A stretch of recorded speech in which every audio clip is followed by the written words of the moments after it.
السلام عليكم. فيديو جديد غادي نديرو كيكه ديال المقله. كتجي ساهله.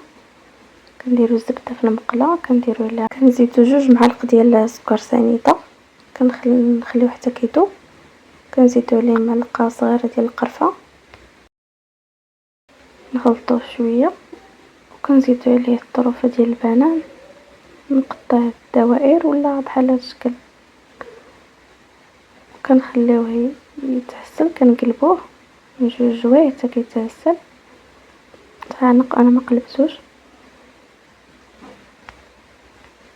كناخذ واحد البول، كنديرو واحد البيضه، 4 كاس ديال سنيده، 4 كاس ديال الزيت، 4 كاس ديال الحليب. كنخلطوهم مزيان. كنزيدو عليهم واحد الساشيه ديال الكاكاو، واحد المعلقه ديال الخل. كنخلطوهم.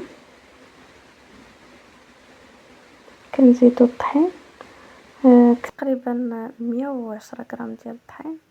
كاس ما عمرش حتى الفوق، يعني كيبقى فيه شويه، يعني كاس ما عمرش كله.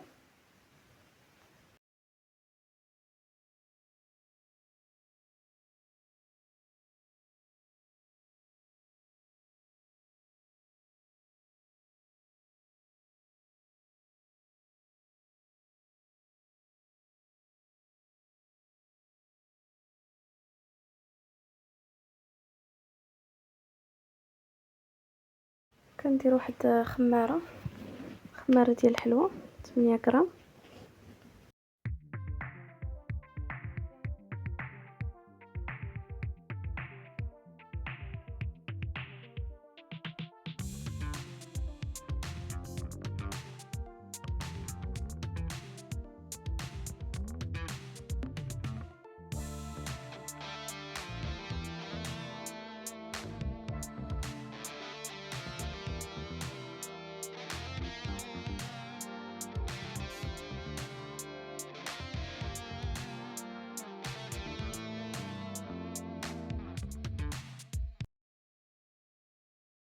كنخليوها طيب واحد 20 حتى 25 دقيقه.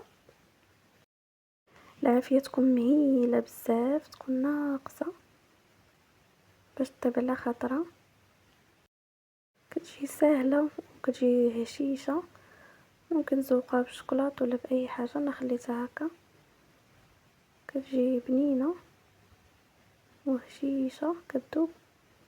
بتسقيوها بالحليب ولا بلاصه الشوكولا. وبصحه وراحه. ديروها بالتفاح، بالبنان، باي فاكهه بغيتو.